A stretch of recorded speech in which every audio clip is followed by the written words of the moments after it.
เดี๋ยวมาติดตามเบิ่งอีกคันหนึ่งพี่น้องเอ้ยเพิ่นกำลังมาแล่นได้หอบหนึ่งมั้งเครื่องหอบแต่บ่แน่ใจว่ารุ่นใดโอ้เพิ่นเอารถดำมาแก้เอาเลยได้พี่น้องเอ้ยช่วงนี้ก็อยู่ในช่วงระหว่างฤดูนาแซงพี่น้องเอ้ยเอาบรรยากาศการเกี่ยวข้าวเกี่ยวน้ำมาให้ทุกท่านได้ติดตามและรับชมและอัปเดตเกี่ยวกับราคาแต่ละพื้นที่มาเราสู่กันฟังพี่น้องเอ้ยสงสัยจะแล่นไปแล้วก็ยกเป๋าขึ้นใส่รถดำให้เพิ่นเลยมั้งหั่นก็ยังมีให้เห็นอยู่พี่น้องเอ้ยดูทางฝั่งลาวนี่เป็นก็ยังนิยมใส่กันอยู่เด้ประเภทรถเกี่ยวรุ่นหายใส่เป่านี่นะแต่นั้นว่ามีรุ่นใดก็ได้มันก็เกี่ยวได้คือกันหันละวะ แต่ว่ารุ่นนี้นี่สะดวกจังหนึงเด้ใส่เป่าแล้วก็โยนขึ้นรถเลยบ่ได้เป่งอีกนะข้อเสียมันก็ขึ้นอยู่ว่าต้องมี2คนหรือ3คนไปจะมีแอดไปนำเท่านั้นมาหลังจากเอาเข่าลงแล้วก็ลุยต่อเลยโอ้ยเข่าเพิ่นนี่หนานี่เด้อพี่น้องเข่าควรแน่นดีแต่ว่าคุณนะมองบอกใหญ่ๆคุณนะนี่มา2คนเลยมีเด็กชายมานำโอ้แล่นไวสมควรอยู่ได้นี่ขนาดเขาหนาๆได้นี่แลนจวดๆเลยว่ะโอ้ยังสภาพใหม่อยู่ได้พี่น้องเอ้ย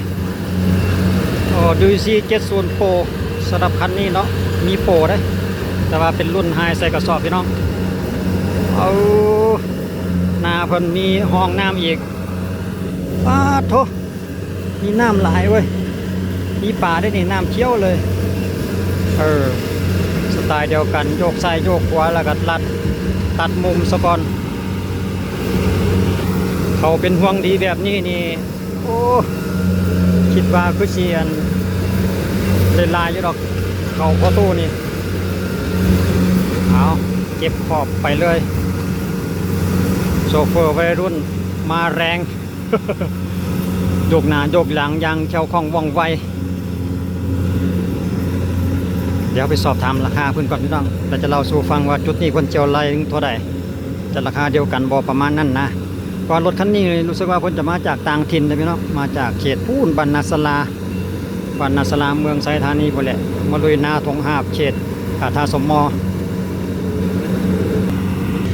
ถามมาให้นี่สก่อนจะมาเก็บให้นี่สก่อนมาซั่นเด้จักไรพอนาจักไรไรเครื่องเนาะแต่ว่าเขาแน่นดีอยู่เนาะบ่ได้เลี้ยงปลาน้องปลานี่เนาะปล่อยปลาธรรมชาติเนาะมา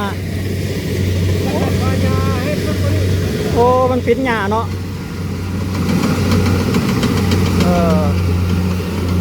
เราบ่ได้ฆ่าหญ้าเราอาหารปล่อยธรรมชาติแต่ว่าก็งามของเราอยู่ก็จะเสียน้อยนึงบ่ปานใดให้นี่แต่ว่าให้ต่อไปพุ่นแน่นตึบไปเป็นเขาประเภทเปลือกแดงเขาเปลือกแดงก็คอได้ก็เขา8ดิก็เขา8นอนเป็นเขาดอเด้เขาเปลือกแดงแม่นแล้วก็ขอ8ว่าเอามาจากศูนย์หน้าพ่อกันตัวศูนย์เมล็ดพันธุ์เขาคนดีอยู่เขานี่ว่าโอเคอยู่เลยแม่นเขางามเลยเขานี่แหละเขาโบ8นี่แหละ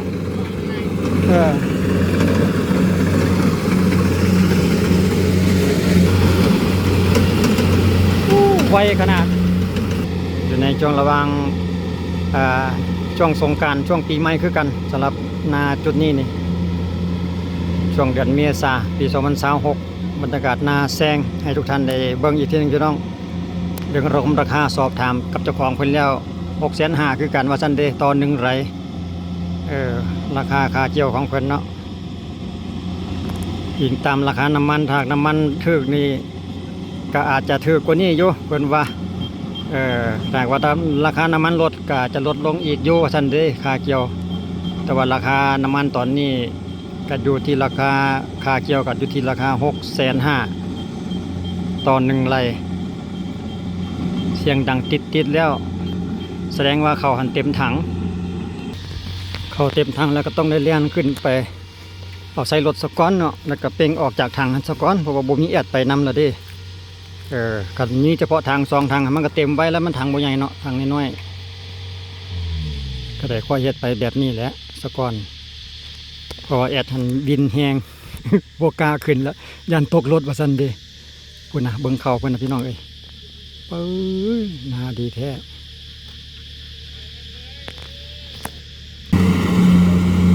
รถสภาพยังไม่ยังดีนี่ก็แล่นไปโชเฟอร์ก็เที่ยวคล่องว่องไวได้วัยรุ่นถอยบาทนี่จังหวะนี้เนาะเพิ่นก็สลาดเฮ็ดได้จังหวะนี้ถอยเอาจะไวกว่าเฮาไปอวยรถเด้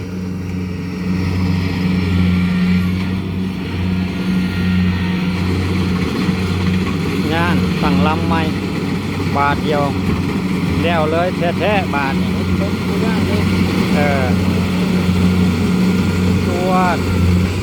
จวดเรียบร้อยไปต่อให้ใหม่ให้สุดท้ายบาทเนี่ยมีปัญหาอยู่หน่อยนึงพี่น้องเอ้ยแอดรถหันบ่ไหวแล้วว่าซั่นเด้โดดลงรถมาเมื่อกี้นี่เพิ่นว่าเพิ่นบินว่ารถเลี้ยวไปเลี้ยวมามีแต่ก้มกระเป๋าเข้าว่าซั่นเด้ไปได้รอบเดียวนี่เด้แอดรถของเพิ่นลงมานั่งอยู่พี่เพิ่นบ่เคยนำแน่หาก็มาตำยิดว่าซั่นเด้พี่น้องมาช่วยพอดีนั่งไปน้ำรถแล้วรถเลี้ยวไปถอยหน้าถอยหลังงุกงักว่าซั่นเด้วินเกือบตกรถว่าซั่นเด้โบไหว ขอลงรถก่อนเอาไปมาโซเฟอร์ไปผู้เดียวมันเต็มทาง2ทางแล้วเพิ่นก็จะลงมาให้ผู้เดียวเราหั่นแหละบาทนี่นะให้แต่วันนาเราหำบ่หลายดอกประมาณไร่ครึ่งมาทันถามอีพอว่าไร่ครึ่ง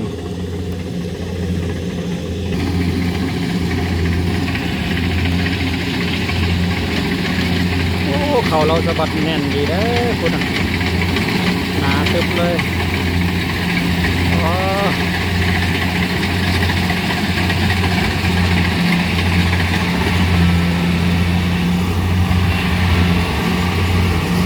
แอดพอทอนโต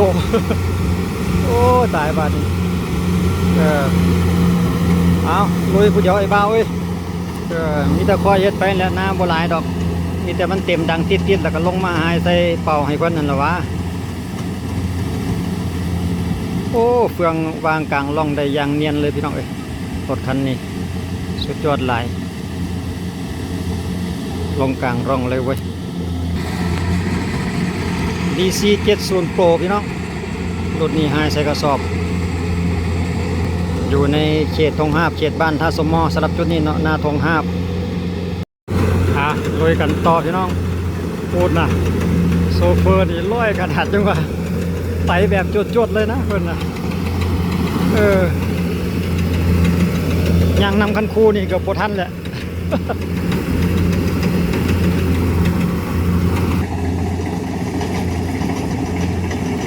จดเลยของงามๆโอ้ป่ากระไรได้พี่น้องเมื่อกี้โซเฟอร์ซีบอกว่ามีป่าไปมาโซเฟอร์นี่กลายเป็นศิลปินเดียว ศิลปินเดียวด้วยความจำเป็นเพราะว่าแอดรถเพิ่นหันเมาขึ้น เมาขึ้นน้ำผ่านเมาขึ้นทะเลป่ะนี่ไปแบบโดดเดี่ยวได้เลยศิลปินเดียวได้เบาเอ้ยผู้เดียวก็เฮ็ดได้มันเต็มอุ้มแล้วก็จอดให้ใส่เป่าบ่หลายดอกนานก็ว่าท่านสุดความ ดังติดเลยเด้กันดังติดแล้วแม่นเต็มทาง2ทางเพื่อนหันปล่อยยาวๆมา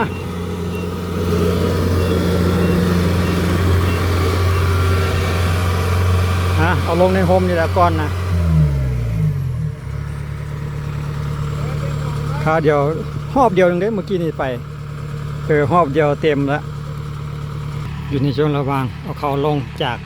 ทาง2ทางนั้นเดี๋ยวเขาจะเบิ่งกันว่าทาง2ทางเป็นจะได้จักเป่าตอนนี้เพิ่นกำลังหายใส่แล้วสิงัดลงไว้ลุมนี่แล้วก่อนคิดว่า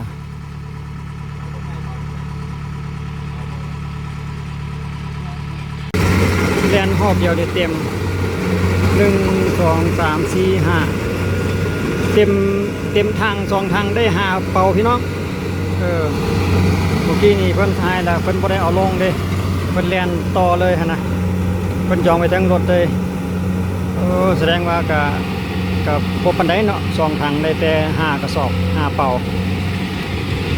เต็มทางอันนี้ก็จีคือกันทันแล้วนี่อีเดียนอยู่ประมาณได้หอบหนึงบ่ก็จะเต็มทางอีกหั่นน่ะ เขาเราเป็นหมากดีเลยงามนาจุดนี้เพิ่นปล่อยน้ำอันน่ะน้ำหนองปลาหั่นน่ะน้ำที่ว่าเพิ่นเลี้ยงปลาแล้วเพิ่นน้ำปล่อยน้ำเสียจากหนองปลามาใส่นาเพิ่นแดเพิ่นว่ามันก็เลยงามบ่จำเป็นต้องได้ใส่ปุ๋ยว่าซั่นนี่เด้พอบ่ทันได้สุดความได้หอบเดียวอีหลีพี่น้องเอ้ยเล่นหอบเดียวเต็มแล้วเด้ตั้งติดแล้ว สงสัยบัดนี้ก็สิเลียนเขาไปหารถดำพุ่นเลยมั้งพุ่นรถดำจอดท่าอยู่ทางด้านนั้นพุ่นไปขึ้นรถดำพุ่นแล้วบาทนี่ เอาร้ายฮะนะ แสดงว่าเกินคาดหมายเนาะ เลียนหอบ นึงแล้วเอาละทิพย์ เลียนหอบเดียวนะเมื่อกี้นี่ไปเต็มติดเลยเด้เอาดีแล้วให้มันดังติดๆยังดีตัวเบาะ